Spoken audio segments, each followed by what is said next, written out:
was talking with the boys before the show, Tom, and I just cannot believe it. Wednesday, November 20th, man. We're days away from Thanksgiving, man. That's where It's we're at incredible. this point in 2024.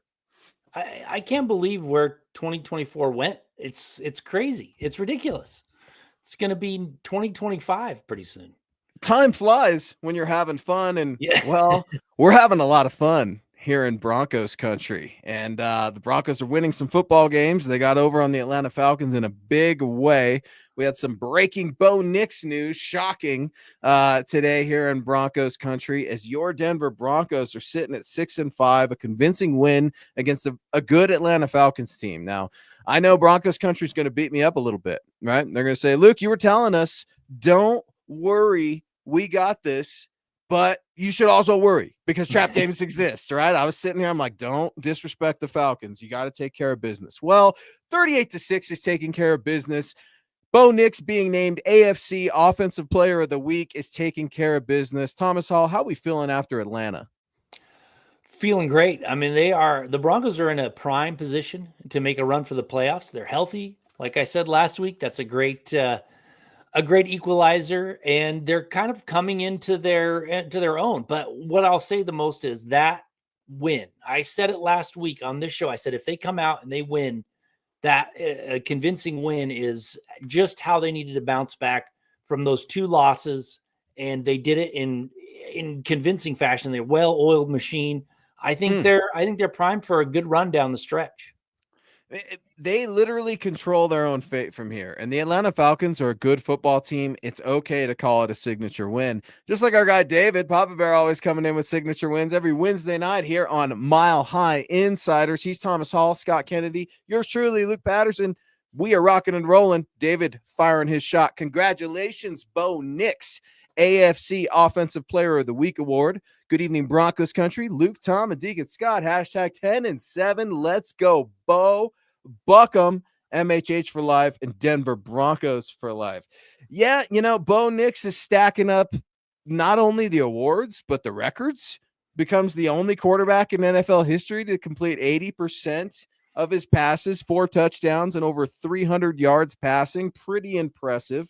This was the 6th time that Bo Nix was nominated for Offensive Rookie of the Week. Let's not forget he won Player of the Month in October. Bo's continuing to earn that respect, stack these awards. Tom, I know you and I are on the same page with Bo Nix, but how good does it feel to finally see that the Denver Broncos have drafted their franchise quarterback? Hell, it only took them 50 years, Tom. It's great, man. And I for one have to kind of eat a little crow with Bo Nix because I didn't think he would be ready this quickly. I thought he could become a good quarterback. I didn't say it was going to be terrible or anything, but I didn't think he was going to be ready for the NFL games so quickly. And it was a struggle at first. First few games was rough, but he has figured it out. And the analysis I did before the Falcons game had me convinced that he was the franchise quarterback just based on his improvement alone. Because usually when these kind of pretenders come along, they start to decline as the year goes on. He's ascending. So I'm pretty happy with his progress, with his improvement. Now he's still just a rookie. There'll be some bad days probably, but the team is really coming through for him too, which is even more incredible. No, he's not only playing well, he's the reason that the Denver Broncos are winning football games, because as we've seen, you can't always count on one side of the ball to cover for you for 5 straight years. And the defense has been the strength of the Broncos so long. Now, it's not the same defense. They don't just continue to be recycled, but you have a very strong defense, a very strong defensive outing. Anytime you can keep an NFL team, let alone an NFC playoff team without a touchdown, it's impressive. But I don't think we really saw, at least I didn't see this Bo Nix coming. I didn't. I didn't have him high on my draft board. I was thrilled when we got him, but I did not see this type of success with Sean Payton and Bo Nix. So for all the Steelers fans saying, well, look, Russell Wilson wasn't the problem, we told you. Well, I got to tell you something, Steelers fans. A couple things. Just wait is one, But number two, Sean Payton wasn't the problem either. Look at what he's doing with this number 12 overall pick. It's got the city and Broncos country excited, Tom. I mean, we can feel it all over. It feels like new life is literally being breathed into this football team. Now, the new jerseys, that's nice. New marketing, new whatever. Okay, sign me up. But winning football games and the way the Broncos are winning, it's truly impressive. Now, the Denver Broncos, Tom, they lead the NFL with 5 wins by 14 points or more. That's coming from our guy, Mike Kliss. When's the last time the Broncos have won that many games, period, let alone starting to separate from their opponent? Yeah, convincing wins too. It's not squeaking out wins, although they can do that. But I mean, there's been some very convincing wins, which just it points to the fact that this team is just a better team. It's just a better team than we've seen. And whether the quarterback is part of it or not, I mean, it seems like the roster was better than I anticipated. The young people, the young players are starting to contribute at a higher level. And I mean, I said that is if they can, the young folks can overachieve a little bit, this team can go somewhere. And that's what they're doing. These young players are stepping up, making plays. And I mean, everything was just clicking on Sunday. Everything was just clicking. Even the players who normally don't get involved. Marvin Mims was scoring touchdowns. I mean, it was what? Yeah, it was a fun game to watch. And I think it really, like I said, it kind of made that statement like, hello, NFL. You've been trying to bury us for a long time, but we're here to stay and we're going to make a playoff push. That's how I feel about the Broncos right now. And I think other people are noticing it now, finally. Yeah, I think the rest of the league is starting to figure out this Bo Nix kid is something special. Now, he leads rookies in almost every statistical category right now. Even in the conversation, dare I say, the front runner for NFL Offensive Rookie of the Year. Tom, I know you're working on an article. We could find that within the next 2 or 3 days over at milehighhuddle.com. Pretty impressive considering we were just looking for a starting quarterback to take baby steps here this season in 2024. The team starts out 0-2. I did not see this coming, sitting here in week 12 at 6-5. Now, the team is currently in 3rd place in the AFC West. Let's not forget the Chargers. They got that big win against the Broncos here in Denver. They're sitting technically 1 game ahead, but they're on a 4-game winning streak, the Los Angeles Chargers. So they're a very hot team as well. The AFC West is looking good with the Chiefs sitting atop, but man, it's obtainable. It's there. You're going into Las Vegas, a place where you've never won, and we're going to talk about that here in a little bit. But man, the world is your oyster if you're Bo Nix and Sean Payton right now. And I guess I'm just sitting here and I'm grateful. Tom, I'm grateful for Bo Chapman Nix. I'm grateful for Sean Payton. I'm grateful for the Walton Penner ownership group. Now, I'm not throwing any parades. Nothing's been won yet. But finally, it doesn't feel like we're aimlessly wandering in a desert looking for something to drink. We've got what we need. Bo Nix is the man. I'm with you. I'm sold on Bo Nix. I know that people are out. Well, there's these players that looked great as a rookie, and people are throwing out Drew Lock as Broncos fans were saying all these excited things about Drew Lock and everything. But this is different. If you look at the numbers, if you do a deeper dive, rather than just try to compare them, with one throw or one game or whatever these folks are doing. It's a lot different. I mean, his turnover differential, his turnovers are much lower than what you would expect from a rookie quarterback. And that's going to win you games in and of itself, not turning the ball over. And frankly, he's not making turnover worthy plays anymore. I mean, he did early on and now they seem to be going away. So obviously he's probably going to throw some more picks where, he's not infallible, but I mean, the quarterback that the Broncos have, I mean, they have to be happy. They have to be really happy and excited for the future. What do the youngsters say these days? He is him or our, I don't really understand that, but that's what they say, right? At least. And well, for Drew Lock's not good enough to play for the New York Giants, folks. All right. So let's just go there. Phil McLaughlin, he's always good enough. He leads our show every Wednesday night. Thank you for all the support over on Facebook, guys. You can support the show over on YouTube with Generous Supers or Facebook Stars. Either way, we appreciate it. Good evening, Luke, Thomas, and Scott. I'm so happy to see winning culture on the field. These nobodies are playing like a veteran team in all phases. Hashtag Buckham, MHH for life, and Broncos for life. That's just it. I forget who said it, Tom. Maybe you'll be able to correct me. I saw it floating around on social media. Somebody said they called the Broncos the anonymous crush before the season started, because maybe it was Mark Schlereth. I want to give Mark Schlereth credit. I feel like it was him. I But it's can't like, remember. you got a bunch of young guys, right? A bunch of nobodies. And here they are. Yeah, absolutely. I mean, yeah, most people don't know the names of half of this team. One, because they haven't been winning so no one's cared to really pay attention to them. But now that they are, they're doing it with people that, not big names. And that's huge. And everybody was kind of worried when they started getting rid of like Justin Simmons and all these players from the old guard who were pretty good players. But it cleansed the culture, right? It changed that losing mentality. And not that Justin Simmons has a losing mentality, but he was used to losing. Now these new people, they don't know anything about that. They're just here trying to win games. They aren't used to that. Oh, we got to drive down and make this last winning field goal, but they don't do it because they don't know how. And this new team doesn't know any different. They're going all out. Now, a bunch of underdogs, you might say, for the Denver Broncos. And guys, speaking of underdogs, enter my friends at Underdog Fantasy. Underdog is the place to play if you're a sports fan looking to win money while watching sports. With over 5 million happy players and 2 billion won, Underdog makes it fun and easy to cash in on all your favorite athletes' performances. Compete against other players just by selecting higher or lower on 2 or more player stats, and you could win up to 1,000 times your money. So turn every touchdown into a win with Underdog.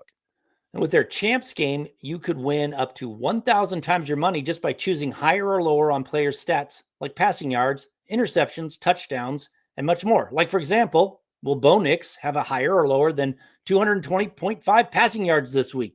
Every dog deserves a second chance. And with Underdog Rescues, you can get your money back and receive a promo if an early injury causes your entry to lose. Boom. Download the Underdog app today. Use code MHUDDLE to get up to $1,000 in bonus cash instantly. Again, download the Underdog app today. Use our code MHuddle to get up to $1,000 in bonus cash instantly. Every player, every touchdown, just select higher or lower on Underdog. Must be 18 plus. 19 plus Alabama, Nebraska, 19 plus in Colorado for some games, 21 plus Massachusetts and Arizona, and present in state where Underdog Fantasy operates. Terms apply. Void in Colorado. Concerned with your play? Call 1-800-GAMBLER or visit ncpgambling.org. Arizona, 1-800-NEXT-STEP or text NEXT STEP to 53342. New York, call the 24/7 Hope line at 1-877-8 Hope NY or text Hope NY. Boom. What is up, Broncos country? It's MHI. It's Wednesday night. We've got Scott Kennedy, Thomas Hall, yours truly, Luke Patterson, reacting to the Denver Broncos. Getting into some Falcons leftovers, right? A dominant 38-6 win that ultimately won Bo Nix AFC Offensive Player of the Week. You can read about it over at milehighhuddle.com. I don't know if you saw this, Tom, but Bo Nix is also earning the respect of the Duke of Denver himself, John Elway. I wrote an article about John Elway's comments about Bo Nix. Believe it or not, John has never met Bo Nix. Haven't even spoke to Bo Nix. Some revealing comments from Seven about the new Broncos franchise rookie quarterback, Ralph Bracegirdle, over on Facebook. What is up, Ralph? Thank you for tuning in. Happy to have you. How are my buddies doing tonight? I'm looking forward to winning at Allegiant this Sunday. Ralph, you're getting me all fired up, man. How am I doing? I'm doing great, man. How you doing? The Broncos are 6-5. They finally found their franchise quarterback. It's only taken the franchise its entire existence, Tom, a historian like you know this better than I would. I'm delightful, Ralph. It's Raider week. I hate them. I grew up hating the silver and black since I was a little kid. It's time to finally win in Las Vegas, something that the Broncos have never done, as Ralph reminds us. Yeah, and it's time to get that monkey off their back, right? They finally beat the Chiefs. They stopped that record. You know, they're Looks like they're probably going to have a winning record, so that's going to be a first for the team in a long time. They beat the Raiders. Now they got to go to Las Vegas and beat them, and they're a beatable team. I mean, the Broncos, if they play their game, they can go down there and beat them. It should be pretty sweet to do that. I know the Raiders, it's a rivalry. They play the Broncos tough, but this team is just it's playing much better than the first time they met. And the Raiders are kind of in a spiral. So I don't see why they can't go out there and break that streak down there in Las Vegas. Well, let's talk about the last time they met just real quick. Let's run through it because I take a lot of pride in the articles I write, just like you do over at milehighhuddle.com. And I'm putting together my keys to victory to beating Las Vegas. That'll be out this Friday morning. But I look back on my takeaways after some of these games, specifically the AFC West games. So you see these teams two times a year, Tom, as you know. So look at this. Gardner Minshew played so bad he got benched. Pat Surtain had that 100-yard pick six. The Broncos absolutely dominated the Raiders in those beautiful 77 Orange Crush throwbacks. Bo Nix was 2 touchdowns, 206 yards, 0 picks. I mean, the Broncos did quite well against the Raiders last time. It'll be interesting to see how they do in Las Vegas.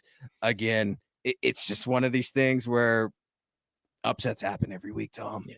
Every single week. There's no such thing as a lock, except for our guy, Larry the Lock. Maybe we'll go there because it's been a while since you've had some tea, Larry. I've been watching. What's up, guys? I'm happy we got Bo, but we basically gave up the farm for Bo Nix last season and for basically the same gameplay as Russell Wilson. Lawrence, I got you, Lawrence. I knew I would get you as soon as I brought up 2 names, Russell Wilson and then some other guy named Drew Lock.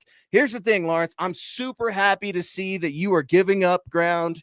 You're seceding. You're jumping on the Bo Nix bandwagon. And there's room. There's room for everybody. If people are undecided, Tom, they should come aboard. Why not?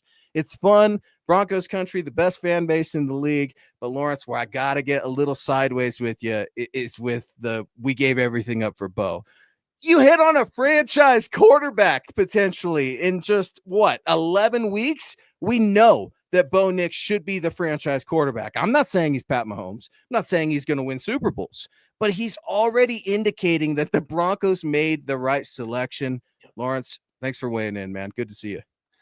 Yeah, and I'll just say, I think the difference is Russell Wilson did not fit Sean Payton's style of offense, and it was tough for them to coexist. Bo Nix actually fits it well, and he's a rookie. He's going to get better in that offense. There's no doubt in my mind that he's going to continue to ascend unless there's some sort of freak injury or whatever. So as a rookie, you really are pretty happy with how he fits that offense. And at first it was rough. It looked like he was not handling it well, but as he got more experience, as he got more time in the offense, it started to click. And last week it really clicked. And that was a Sean Payton style offense that Bo Nix ran really, really well. And I think that's the biggest difference. Russell Wilson, I think he's, he can be a good quarterback in the right situation, but I just don't think it's the right situation under Sean Payton. Kathy weighed in. What's up, Kathy? Kathy Schmidl, $5. Appreciate you so much over on YouTube. It's been a minute, Kathy. Hello, Thomas, Luke, and Scott. I am just sending some love for MHI. Hashtag let's go, bro. Bo, 12-5 until it's not. That's what I'm talking about, Kathy. Yeah.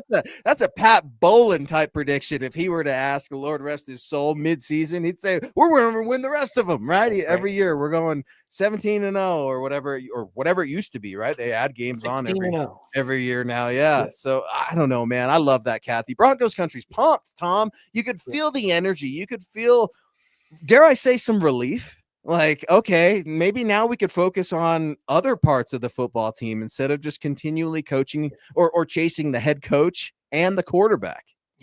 Yeah, and it's great to see you, Kathy. It's been a long time since I've seen you on this show. So thanks for jumping in. Thanks for the support. I'm 12-5 to me. I would love that to happen, and I'm going to stick with this. And I hope by the end of the season it's close. I said if they beat the Chiefs, and they should have beat the Chiefs in Kansas City, they would be playing for the division title in the final week of the season. We'll see if they're one game out. And if it's one game off, then we'll know I was right. But The thing of it is I think 9-8 gets them in the playoffs if they beat the Colts and the Bengals. I think they're in, but I think they're going to get 10-7, and I think that's a pretty much a guaranteed at least the 7th seed. So I'm pretty excited about their prospects right now. Tom, does Bo Nix care about individual awards? Do you think they mean a lot to him? I don't think so. Maybe Why? a little, but why? What makes he cares about winning? What makes you say that? Just in the and I'm not being facetious. I agree with you, but I'm just curious. What makes you say that? Because I'm getting a little ahead of myself. I'm falling head over heels in love with Bo Nix. Just 11, 12 weeks in. What gives you that impression that it's not about the individual success for Bo Nix, that he is mature? What have you seen specifically from this young quarterback that makes you go, aha? Well, I mean, the way he talks, the way he presents himself, the things that he says. Now, I know people can just say things, right? But it seems like it's more important to him to win, right? Because when they were winning and he wasn't putting up big stats and no one even had him in the offensive rookie of the year talk, he was still came out as a leader and still, was gracious and still, so he has that side. But the mental side of the game, to me, he's putting in all of the work, right? It seems like he's putting in all the work, because if he wasn't, he wouldn't be getting better and better as he is through the year. So it seems like he has that mental aspect of the game. And when it comes to that, when you think about winning versus individual awards, that the mental aspect of the game says it's more about winning, because that's what it is. It's a team sport. The goal is the Super Bowl. The goal isn't to lead the league in passing yardage. So that's where I'm at. He seems like that's more important to him. Sometimes for me, it's the things that he doesn't do that indicates he's the right guy. So Bo got benched in a good way, right? He didn't have to finish the game. And that's what I mean by Bo got benched. And instead of just yucking it up, looking like a punk, he seemed mature. He was celebrating with his teammates in the right way. He wasn't overly high. He wasn't overly low. He seemed like Bo, and Bo doesn't smile a lot, Tom. I don't know if you've noticed that. I think he's pretty serious a lot of the time. What a responsibility the young man has. But when you see Bo let his hair down a little bit and smile, that makes me happy. When I see Bo staying after a lot of his teammates have left the field to do a quick victory lap and slap Broncos country's hands, that makes me happy. Why? Because you're connecting with Broncos country. You're growing. You guys are one. I mean, Bo talked about that a little bit today on how energetic Broncos country was at that game with the Atlanta Falcons. And you got to feel a little bit bad for Justin Simmons, huh? I mean, the timing was just off by about a year. Yeah. He went through how many quarterbacks only to have that done to him by Bo Nix. One of my takeaways last week, you can read about it over at MHH.com. Justin Simmons, well, his homecoming was spoiled by one Bo Chapman Nix. And Scott Kennedy, man, a really good take here. I like this too. And I'm asking, how do you know that the individual awards don't matter to Bo, that they're not everything, that he truly is a team guy? And Scott's reminding us of Bo Nix's college success. Bo winning SEC Freshman of the Year, only to have it blow up on him and go through the entire gauntlet again and leaving Auburn and transferring to Oregon and recreating yourself a little bit. I mean, maybe there was some growing up. Maybe there was some humbling. Oh, and by the way, his dad's a quarterback coach and a quarterback head coach. I mean, this guy knows quarterback play. Pretty fascinating when you look at the snapshot of Bo Nix's early career with the Denver Broncos. Yeah, I'm with you. It's everything's pointing the right direction. Now, again, he's a rookie. We still have to see more before we anoint him the true franchise quarterback. But I'm pretty much sold on him, and I'm surprised. I was very surprised at how fast he became as good as he is as a rookie. It's a great selection. Well, and you know what? I think we're living proof, Tom, here on MHI, that it's okay and it's acceptable to change your mind on guys, right? Or reserve judgment still. Lawrence, like if you still have some reservations about Bo Nix, you shouldn't, but you're within that right. And we've got a whole, I don't want to say half, you've got 6-7 games left. I mean, there's a lot of football to be played. There's a lot of grades to still be handed out. And Ralph Bracegirdle over on Facebook. Oh man, I got him. I got the stands coming out now. I did this to myself, Tom. This is what we do here on MHI. We self-sabotage. And Ralph, a good friend of the show. Any thoughts on former Broncos quarterback Drew Lock not getting the start over Danny DeVito in New York? My thoughts about this. Ralph, my first thought was, is there an article about this up at milehighhuddle.com? And there's not right now. Now, I don't know if there's going to be one, but we keep an eye on former Broncos, just like Ralph does out of Broncos. I don't care, if I'm going to be completely honest with you. I don't think it's so much an indictment on Drew Lock, Ralph. I think it's an indictment on the New York Giants organization and how they've handled their team and how they handle football operations. I mean, to tell the guy, Drew Lock, that you're the backup quarterback all season long, only to bench Daniel Jones and make him the fourth stringer, to bring up the third stringer to leapfrog Drew. You're able to do whatever the hell you want, but I don't understand that move. I did think it was mature of Drew to play it team friendly. I saw his interview at the Meadowlands practice facility or whatever today, but at the same time, man, I don't know how many more games Drew Lock has left in him. He's got to be fighting and scrapping for any rep he can get. Yeah, and I mean, there's a lot of stuff floating around about incentives and blah, blah, blah, but it boils down to this. They benched Daniel Jones because he's a turnover machine. He is that's all there is to it. The guy's just turnover machine. And you look at Drew Lock's numbers, you look at the games played with his turnovers and games started with his turnovers, he is equally as bad as Daniel Jones at turning the ball over. So regardless of what, we can say about the New York Giants franchise, they didn't want to go to another turnover prone quarterback, even though Drew Lock has times where he looks great, makes some great throws, has a really good game. But in the end, he's still throwing to the other team, which is and DeVito, it hasn't been. Now he could be, but when he got his short window of starts there, he actually was pretty good with the ball. So I think that's part of it. Yeah, you got to cut bait early when you know a guy doesn't work, man. And like, I'll remind everybody, right? Because I'm making fun of everybody here in Broncos country. Make fun of me. I had a first-round grade on Drew Lock, guys. I love Drew. I wanted the Broncos to draft him in the first round. I was afraid they weren't going to get him. And the Raiders, right? Raider week, I thought the Raiders were going to get him. But I mean, at a certain point, you just got to get rid of the dead weight. And there's no shame in saying that you were wrong. Hell, the NFL is wrong all the time. We're all wrong on everything in this life. It's all right to change your mind. But no, I don't think Drew's been done particularly dirty. If he was that worthy of starting reps, it would be a no-brainer. But then again, the Giants don't know the no-brainer philosophy, and they're going to do what they're going to do. Man, how good does it feel to be away from Drew Lock, Teddy Bridgewater, Case Keenum, Trevor Siemian? How good does it feel? Can we just enjoy this for a second? I don't want to talk about Drew Lock anymore. I did it for myself, Tom, but man, I am feeling grateful for Bo Chapman-Nix, AFC Offensive Player of the Week, 307 passing yards, 4 touchdowns. Does he throw 4 touchdowns in Las Vegas, a place that the Broncos have never won? What numbers would you give Bo Nix? We were just talking underdog, right? Fantasy and some bets. Would you go over 300 yards passing for Bo Nix in Las Vegas?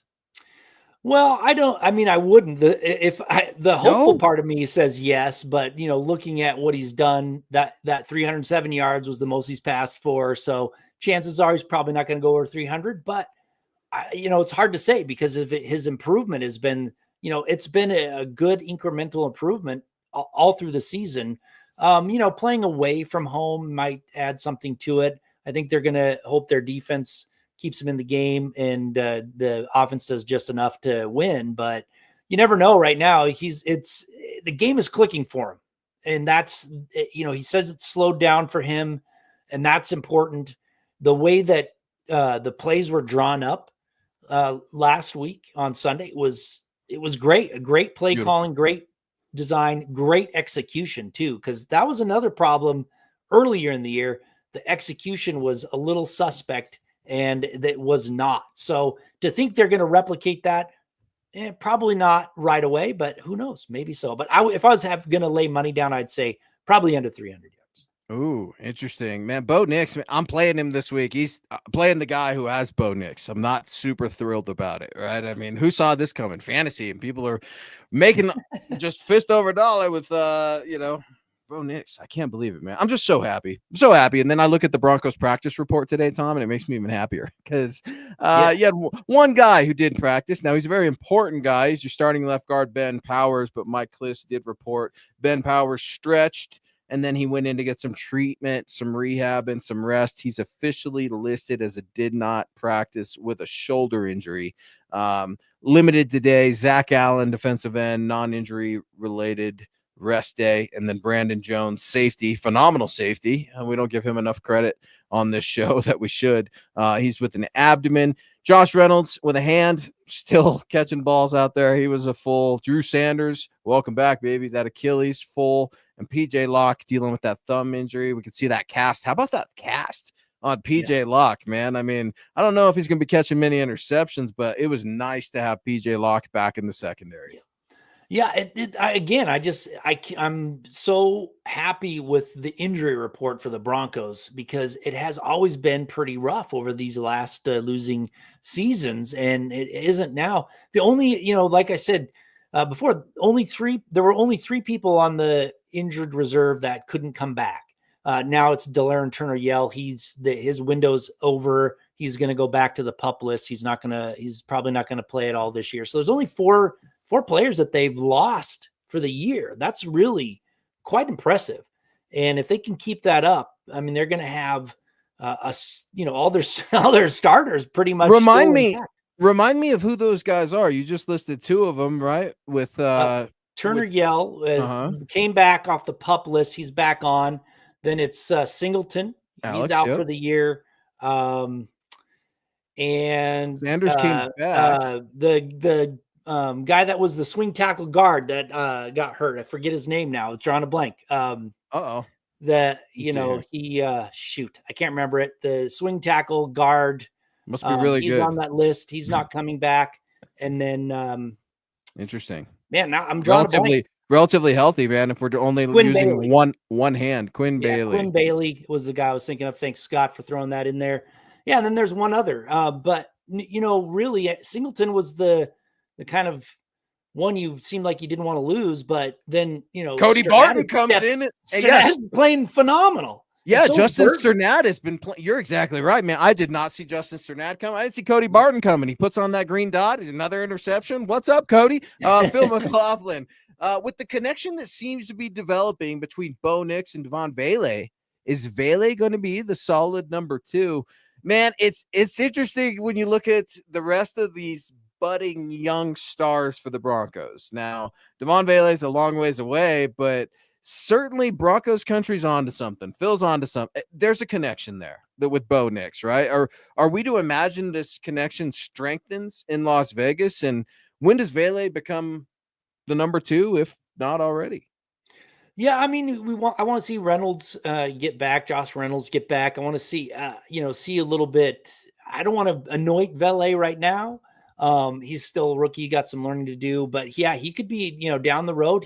This connection between him and Nix could develop into something but they still need a true difference maker in the wide receivers. I mean, I like Sutton and I like what they've put together. Again, if they had a true difference maker, Vele is the number 2 guy. That would be fine with me. No, forward. You wanted him back. You wanted Cortland back. You in Broncos country, Tom. I remember all of you guys just had to have him back. And I think it was Scott and I looking at you like, really? I mean, really? Do we have to have him back?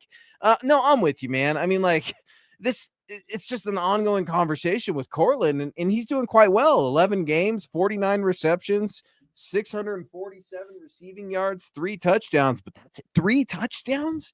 3? Now I get it that Bo is spreading the wealth, and Cortland, he's the touchdown leader in that room, only by 1. But how about this, Phil? I think Devon Vele already is the number 2. Okay. Lil Jordan Humphrey seems to make mistakes every single game. And I know he got one last week, and good for him. I really liked him last year, Tom, that, but this year, man, I don't know what's happening with this guy. So many missed assignments on film, boneheaded plays. I think Bo definitely trusts Devon Bailey more than Lil Jordan Humphrey. I think he respects the veteran qualities of Lil Jordan Humphrey, if you want to call it that. Bo Nix is a gentleman. He's still trying to earn his team's respect and be a leader himself. But it's nice to see him connect with anyone and everyone, Tom. I mean, I'm always writing my takeaways, and he's always connecting with at least 5 receivers a game. 6, 7 tight ends are starting to get utilized a little bit more. Yep. Answer me this. What is going on with the Broncos running backs? Do we have the most bipolar running game in the NFL? Because one week it's Javonte, and then it's not Javonte, and then we're not going to run Javonte at all, and we're going to give it to Audric Estime. I can't seem to figure out what's going on with the Broncos backfield. I got my guy Nick Kendall writing up articles about Marvin Mims being used like a Deebo Samuel type, only not as effective. I mean, it's just, I can't figure it out. I try to put these keys to victory every week. I get these takeaways. I can't figure out the Broncos run game, lack thereof, or whatever the hell you want to call it. Yeah, me either. And it's a head scratcher too, because it looked like Estime from 2 weeks ago was going to start getting a bulk of the carries, start running more. And then it was Javonte Williams last week, but none of them really impressed you. And they still had a decent running game. It was enough to, to keep the defense honest, but it's just one of those things where something is wrong, and they really either need Estime to step up and become that guy, or they're going to have to go find a running back in the offseason. Because I love Javonte Williams. The way he ran as a rookie, it was incredible. He is just not the guy anymore. He just can't. He's just not able to do what he used to do. Well, no, let me ask you this. Are we looking at the final 6 games with Javonte Williams in the Broncos running back uniform? Probably. Makes sense, right? Yep. I mean, you're not gonna bust the bank for a running back when you drafted one out of Notre Dame, and you could probably bring in another free agent, right? I mean, Samaje Perines of the world come and go. You have to learn from the Melvin Gordon deal, okay? Like, yes, you cannot, man. There's one guy I couldn't stand. It was Melvin Gordon, and Lord knows Nick Kendall and the MHI crew had listened to so much railing, and I got sideways with Melvin and his agents messaging me, and it's horrible. I digress. It's MHI. It's Broncos country here on Wednesday night, where we are talking Raider week. It's a huge win, man. A huge win against the Falcons, but even more responsibility to get your first dub in Las Vegas. I don't get it. It's not like the Raiders have been world beaters, but the Broncos have lost 4 straight games at Las Vegas. They've never beaten the Las Vegas Raiders in Nevada. Tom, this is the week, right? Tell me this is the week. This is the week. They're going to take care of business down in Las Vegas. They have a different mentality, and different from the very beginning of this year too. I think that they believe that at first they were tentative.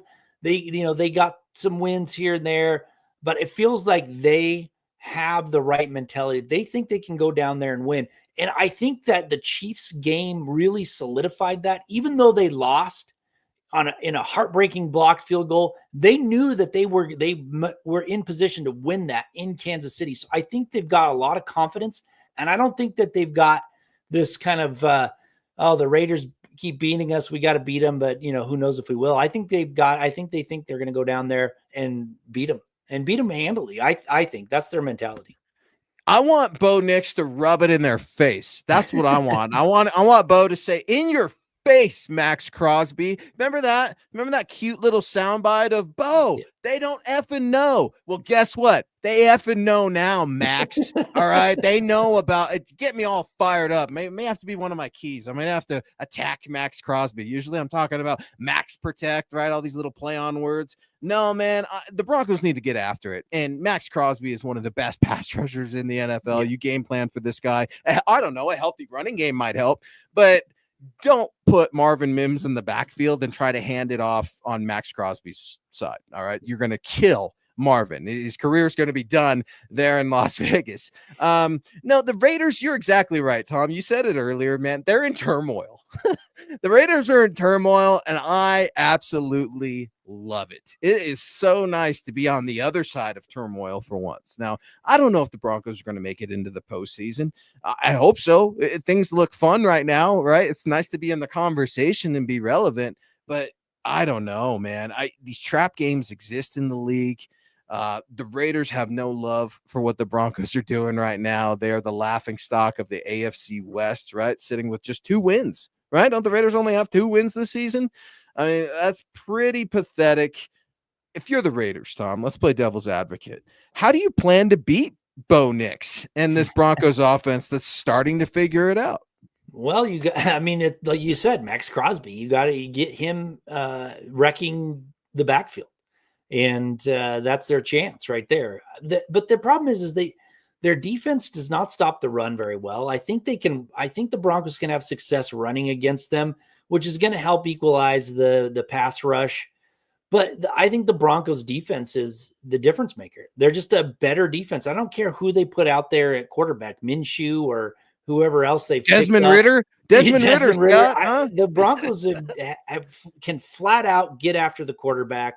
And that's going to be the difference for sure in the down there in Las Vegas is the Broncos defense it's just so much better than what the Raiders can handle. Yeah, and if you're on that Broncos defense, obviously you're looking at their talented rookie in Brock Bowers, right? I mean, the guy he torched you for that wide open pass, right? The very first series against the Broncos and Raiders in week 4. Yeah, you got to take them seriously. They're banged up on the injury report too, Tom. They have 7 or 8 guys I'm looking at, including starting running back Alexander Madison, who's out with an ankle, or not out, but didn't practice with an ankle injury today. Zamir White, another running back, quadricep. So, I mean, all this pressure is going to be on their quarterback play. I don't know how much Gardner we're going to see. I don't know how much Desmond Ritter we're going to see. But yeah, it's a monumental task for the Broncos defense. Let's just talk about the Broncos defense real quick. We're sitting here falling all over ourselves over Bo Nix, as we should be, Broncos country, because it's been a long time coming. Do you have any particular defensive takeaways against that Atlanta game? Something that stood out to you? I know we talked about Justin Sternad a little bit. Cody Barton, I did not see this coming from Cody Barton, right? Previously with the Seahawks, Washington. Cody Barton is not only playing well, but he's starting to lead this defense a little bit. He's no longer just the guy with the green dot who's replacing Alex Singleton. And I think you got to give the D-line their credit as well. The defensive line for your Denver Broncos is very good, folks. Nick Bonito, it's coming, Tom. You've been on it for a long time. The payday's coming for Nick Bonito. You're exactly right. But yeah. Malcolm Roach, Jonathan Franklin, Myers, Zach Allen. I mean, these guys are getting after it. And as the big guys go, the Broncos go. Yeah, and that's the one that I have to, say I was wrong about. I didn't think that was a huge upgrade to the defensive line. I looked at it on paper. I was like, it just doesn't seem like, but Malcolm Roach is way better than he had been as a role player. He's coming on. Franklin Myers is so much better. And Zach Allen is on a whole nother level than last year. And so that was huge. Zach Allen playing the way he is huge, but I still think Bonito is playing. I mean, he is, like I said, I thought he was the guy that they were going to keep out of anybody. And thankfully they got Cooper at a good deal. But Bonito is, he actually should have more sacks because I think he had a sack in Baltimore. And I think that they called it a running play instead with Lamar Jackson. But yeah, he's on a tear and he is disrupting the passing game of the offenses that they're playing. And it's exciting to see because people were so down on him when in his rookie season. They were like, so many people were like, oh, but why'd they draft Bonito in the second round? Blah, blah, blah. He had the traits and now he's putting it all together. He's put the work in. Now he's putting it all together and he's a wrecking crew right now. Well, him and Zach Allen together. It's impressive. You know who deserves credit? George Payton. Yeah. I mean, George, we got to give George some flowers, folks. Life's good right now. We could give George one of those flowers, right? One out of VJ's flowers that we gave VJ all those bouquets earlier in the season. Can we just pluck one of those away and give them to George? We don't need to go buy a whole new bouquet for George Payton, but we can pluck one of those flowers away. No, man, I remember sitting and complaining with Nick, with you, with Scott, being like, man, when the first thing that the GM says about his top-rated pass rusher and number one highly drafted guy in the introductory conference is he needs to get in the weight room. Are you freaking kidding me? This is the NFL. That didn't get me excited, but George was right. He needed to get he was a developmental guy, and he needed to sit in the lab and cultivate for just a little bit before he came out. And man, the guy's playing on fire. He's jumping off of the line of scrimmage so fast. I don't want to say Von Miller like, because there's only one Von, but man, it's not. Speaking of having a quarterback, how about having a pass rush, Tom? There's two things that you need in the league to win football games: decent quarterback play and a decent pass rush. And that's what I said if the pass rush, if the edge rushers, if they could find an elite edge rusher, they would be a lot better than what I thought they would be. And Benito's that guy. I didn't know who it was going to be, if anybody, but Benito has stepped up, and that's why they could get rid of Browning, Luther Ellis's kid there, Jonah Ellis, man. That guy's playing phenomenal too. I'm telling you. And did you see your boy beat everybody on the Ellis Brothers connection? The telecast, the other public. Yours truly, Mile High Huddle, had it first, folks, because don't forget, Scott's been doing all kinds of reporting on his inside linebacker brother. We saw plenty of him as well. But no, you're exactly right, man. The Ellis Brothers. How? Yeah. And I'll tell you right now, there are two, at the end of the season, there are two defenders the Broncos have who should have their name in the hat for Defensive Player of the Year. Pat Surtain, the second, he's playing phenomenal, and I know PFF has him ranked really low, but you look at what he does to the number one wide receiver, amazing. And Benito too. The only thing that's lacking in Benito's game right now that's not going to impress anybody is he's not getting the strip sacks. He's not forcing those fumbles, but if he can create a few of those turnovers down the stretch, that's going to open people's eyes. It's not just the sacks. They've got to make some more other plays like that. And I think he has a legitimate argument. Chase is onto something here with Zach Allen. Isn't Zach Allen playing a ridiculous amount of snaps? Yeah.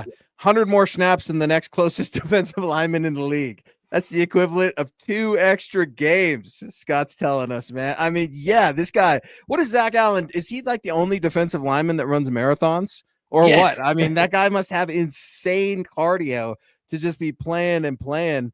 No, here's the thing. I don't know about Defensive Player of the Year, but I think you have 3 Pro Bowlers right there with Pat Surtain, Zach Allen, and Nick Benito. That's exciting, huh? How about that? And I don't know. Bo keeps this up. Maybe you have a Pro Bowl quarterback. I know it's the Pro Bowl, and we can make fun of those who are in it when we're not in it, but hot damn, it matters if one of your guys is in it. But that's right. you guys are exactly right, man. I mean, these guys are they're playing on fire, and the cardio and the game plan between not only Sean Payton and his offense, but Vance Joseph and his defense is truly impressive. Good question here from Pro 16. Bo's currently responsible for 14 passing touchdowns. Can he get to 25 in just 5-6 more games? Man, that's a lofty goal. I'll say he'll get to 25 total touchdowns because the guy is sneaky like a fox. He can run too, man. They don't have to be passing. And to be honest, I don't care how many he gets as long as the Broncos keep winning, as long as he continues that progression. Tom, where do you think his touchdowns stand? 25 at the end of the year? Man. That's a lofty goal there. That'd be almost 2 per game, which, you can't always do that. But, I predicted, I think 23 or 24 that he would get to as a rookie, which is a pretty good number. If he gets to 25, it's a great number for a rookie quarterback. So anything, if he can get to, especially how he started the year pretty lackluster when it comes to passing touchdowns. So, if he get anything over, 21, 22, I think that's a great year. If he gets to 25, it's great. But the other piece to it too, that we keep forgetting about, he's not throwing the interceptions. Most of his interceptions came early on, and he has been very good, knock on wood, that he hasn't been throwing interceptions. So that to me is just as important as the touchdown passes, because he's not putting the team in bad situations. Yeah, it's taken that growth, that maturation. And I mean, I saw something out there today. It was a little clip. I didn't have time to watch it, but it was like, Sean Payton trusts Bo Nix fully because of this play call. Man, I think Sean had a lot of trust when he took him with that number 12 overall pick. Now, what's the point? We're developing it. It's only strengthening it. Things are only getting tighter over there, and I like it. Rodney Garcia, good question. Should the Broncos extend Garrett Bowles? Man, I've been major against this for a while. And you know why? Because I didn't know if the Broncos were gonna make some noise. I thought they were, but holy cow, Garrett Bowles is playing a very, very good brand of football right now. Now, he's still a penalty bug. You're gonna have those. But I don't know if you watch Baldy's breakdowns at all with Ryan Baldinger, and he had a pretty good one of Garrett Bowles earlier today, man. I mean, Garrett looked phenomenal on film against the Falcons. I know, not the greatest pass rush in the world, but still, man, I mean, Garrett, what do you do? What do you do with that franchise left tackle, Tom? Because he's past his prime. He's declining, but it's slow right now. Do you keep him around? What would Thomas Hall do with one Garrett Bowles? Yeah, I think they should. I don't think they will. That's the thing. The way he's playing, if they could get him for, get a 3-year deal going, if he would accept that, sure, he'll decline by the end of that so they can find another true left tackle. I just have a feeling they're not going to. I think they're going to try and draft an offensive tackle, and they're going to keep going with the youth movement. But I don't know. I would think that if they were going to do it, they would have tried to do something. We might have heard some rumors about them trying to work out a deal already.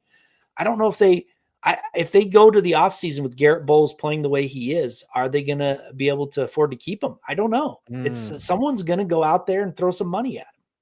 Man, that's a question that should keep Sean Payton up at night, because you just put anybody in there, then what? You're potentially risking Bo Nix's health. I mean, what happens if Bo Nix gets hits on his blind side and he's out for the year?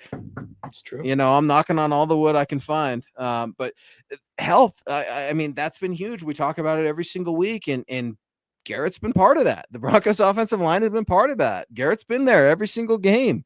I mean, at one of the more physical positions in all of professional sports. That's a fantastic question, Rodney. And look at this guy, this pirate coming in here. KB saying left tackles can play very well into their early 40s. Whitworth. Yeah, man, there's an exception there, but how mobile are they? I could remember Vaughn getting over on Big Andrew before he became a teammate, right, during that Super Bowl season. I don't want to see a Jason Peters scenario with Garrett Bowles where we just, you don't want that old nasty dog in the corner that everybody's got to get up to go see, man. Sometimes you got to do the right thing. And Garrett's not that old, dirty, nasty dog yet. He's not. He's playing at a high level. I just don't know how many years he has in him. He's got a lot of games in him. How many seasons? I don't know, Tom. Yeah, and I will just say, KB, I'll just say one thing. Really good or Hall of Fame level left tackles can play into their 40s and late 30s. Good left tackles normally don't. And Garrett Bowles is a good left tackle. He's not a Hall of Fame level elite left tackle. So, Agreed. His fall off will be a little quicker than some of the others. But again, like I said, the way he's playing, I would try to extend him if I were the Broncos.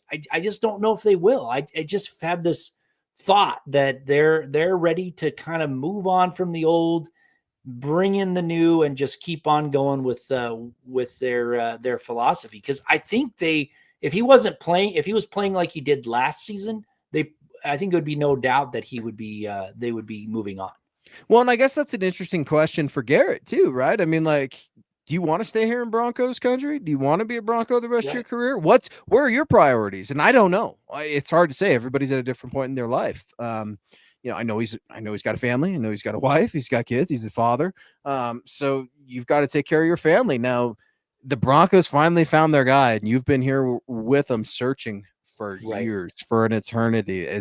Are you willing to leave that? I mean, I don't know, but you're exactly right, Tom. Maybe you start coming to him now. You start working out these 1 or 2 year deals. Mike's talking about that. There's Roy, I'm not going to come after you, but they're not using the franchise tag on Garrett Bowles. There's just no way. You're putting the average of the highest paid at that position together to try to solidify what would be a long-term contract later on. Garrett's gotten that long-term contract. This would be a short-term deal. Yeah. I think 1 to 2 years sounds about right. That's fair. 3, I don't know. That's getting a little, I'd have to see the numbers and talk to you and Bob Bob Morris and everybody and the capologists around the country. Because remember, Denver's going to be able to maneuver starting next year, right? Get underneath that cap weight from one Russell Wilson. But how good does that move look too? Everybody couldn't wait to jump all over Sean Payton. But right now, two things are true. Russ is doing well. Sean Payton and the Broncos are doing well. Yeah, and they had to bite the bullet. It wasn't going to work. They had to take that cap hit, and they did. And fortunately, they found a young set of players who were up to the task, right? When we're looking at that roster before the season started, there were a lot of questions about these young guys, whether or not they could do it, and they've stepped up. And that's what they needed to get to this part of the season where they're at. Is they needed these young guys to not be duds, and they're not. I mean, they're not. Some of them aren't crazy good or anything, but they're not duds. They're contributing. And then you've got these other surprises that I didn't think would, like when Sternad had to step in. And I remember when he had the starting role a few years ago, he did not look good. And he got more inconsistent as the season went along. He kept getting, I think, losing his confidence. And it was a totally different story. First half, he played really well. And then he started to get inconsistent that very first game. And then after that, he's been a solid player. So there was a ton of surprise players, new and older, that have stepped up. And I mean, they've got a great coaching staff. I love a lot of their coaches, and I think you owe some of that to them for getting them in position to actually learn and come through now when they're in the stretch run. Well, and I think the overall theme to this whole thing and why we're so excited, it's not just Bo. It's a lot of things. The culture is finally starting to bear some fruit. Just a little bit of fruit, right? It's the apple tree that's giving out just a few little apples right now. They're not the delicious Honeycrisps that we all want to take home and eat or bake up, right? They're giving us just enough to want some more and keep coming back to that tree. That's a testament from leadership down. And I'm a Sean guy. I wanted him here. I'm not happy, and I don't agree with everything that he does. The jury is still out on Sean Payton, who did not do well enough last year. Had some accomplishments, and we can list them if we need to, but the pressure's on for Sean to win. This is Broncos country. It's not, let's just get to the playoffs and, oh, shucks, we got there. Get them next time. No, it is time to get going. How do we do that? You start with your first win in Las Vegas, but really, man, the Walton Penner ownership group, those are the leaders I'm really talking about. They have this thing going. They are invested in this team. They are invested in this fan base, the community, the stadium. We can go on and on and on, but it truly starts from the top down. And speaking of the top down, man, game recognizes game, which is why John Elway had some revealing comments about one Bo Nix. Now, I found it shocking that John and Bo have never spoken. John's never met Bo either. He wants to get down there real soon. Some real revealing comments from 7 on number 10. I wrote that. You can read about it at milehighhuddle.com. And speaking of Bo Nix, Tom is working on an article right now. Why Bo Nix will win Rookie of the Year. Stay tuned within the next 48 hours for that article. Keys to victory for the Las Vegas Raiders will be coming out shortly as well. And man, it's Raider week. I hate him so much, Tom. I do. I truly do. What'd you make of the orange pants last week? We're still debuting the Mile High collection, right? And I am going to ask you, what'd you think of the orange pants, the all orange unis? Well, other than the throwbacks, I'm still not a fan of their uniforms. I don't know. I mean, as long as they're winning, I don't really care. They could be wearing camouflage. I wouldn't care as long as they're winning. But yeah, they haven't grown on me. None of the combinations other than, the 77 throwbacks, which are ungodly beautiful. That would be the first question. That'd be the first question I ask Bo, to be honest with you. I'd be like, what's your favorite jersey? Because I don't know, your opinion matters a little bit around here. It's starting to get some weight. I'm not saying that the team's going to go with what Bo goes, but no, man, it's interesting. And why do I bring that up? Bo, remember when Bo showed up to the stadium wearing that 77 throwback, that number 7 John Elway jersey? I was thinking about that when I was writing up that article last night. I'm like, John, Bo wore your freaking jersey and you guys haven't met yet. It was cool though, because John's like, look, man, he's getting a lot of advice. They've got him going. I mean, he can come to me and I would be glad to help him with whatever he's doing. But it seems nice to see John Elway in a role that's watching from a distance. He's not in the trenches every single day. John seems to be enjoying himself, but man, to hear one franchise quarterback talk about the other, damn, it gets me happy. Yeah, and I think Elway's kind of distanced himself a little bit because he needed to. It's a new the whole new regime. He's out, and he's one of the reasons why they went to so many Super Bowls, either as a player or a GM. So Yeah. You've got to give him his props, but I think it was right for him to kind of step back and let them do their thing, and then now maybe he'll start to kind of come back a little bit and be involved more. But I think the new ownership's trying to get the old players involved, right? Like they had the no-fly zone there. Yep. And so, I think they understand the importance of that. And I think I actually disagree with you. I don't think it's the Broncos that's getting these guys to come back. I think it's not. I shouldn't say it's the club, right? Usually it's the club getting alumni weekend together. Here's some free tickets for you and your family. Come enjoy. You deserve it. I think these guys actually want to come back now because some would actually say, no, we're going to pass. We're going on vacation this weekend. Y'all aren't winning games. You aren't very good. No, people want to see Bo Nix in these Broncos. So you're on to something, Tom. Yeah, for sure. I mean, winning cures everything. That's just the way it is. I mean, it doesn't matter. But I'll go back to I do want to go back. Speaking of winning, a while back, I wrote up an article. I did a bunch of research on recycled head coaches, right? And Sean is, he was a Super Bowl winner. These coaches that went to the Super Bowl and then founded another recycled. team. He's been 2 places. You know what I mean? It's the second stint. Right. And what I found was only one of those coaches ever went anywhere if they didn't at least improve the team in the first 2 years, didn't improve the team by 5 wins. And he is on pace to probably do that this year. If he gets to 10 wins, that's the magic number, which has led to more success. So these other teams have made it back to the Super Bowl. The only one that didn't do it and went to the Super Bowl and won it was the crier there, the guy that cried all the time. What's his name? The greatest show on turf. I'm drawing a blank on his name now for some. Dick Vermeil. He's the only one that didn't do it that way. Everyone else that made it back to the big dance within 2 years had improved that team by 5 wins or more, and he's on pace to do it. So I didn't think it was gonna happen, but he's on pace to do it. Good things are happening here in Broncos country, guys. Speaking of KB's got an article up, 4 reasons why the Broncos' success with Bo Nix is sustainable. Head on over to milehighhuddle.com. Give it a read. Tom, you're going to have an article out in a couple days. I'm going to have an article out in a couple days. And away we go into Las Vegas, Sin City, where it is time for the Broncos to pick up their first win. I think it is all business for Sean Payton and Bo Nix. This defense understands what's in front of them. They should be foaming at the mouth. Another fun show with Broncos country. Tom and you, Scott, I have a blast, man. I need these Wednesday nights. I look forward to them so much. Thank you guys for a great show. Yeah, thank you. It's always a pleasure, man. I mean, I love talking football and I love talking football with you, and I love interacting with the folks in the chat. There's always something great to say, whether we agree or not. It's all good, man. It's all good. Even if we don't, we still learn. So that's great.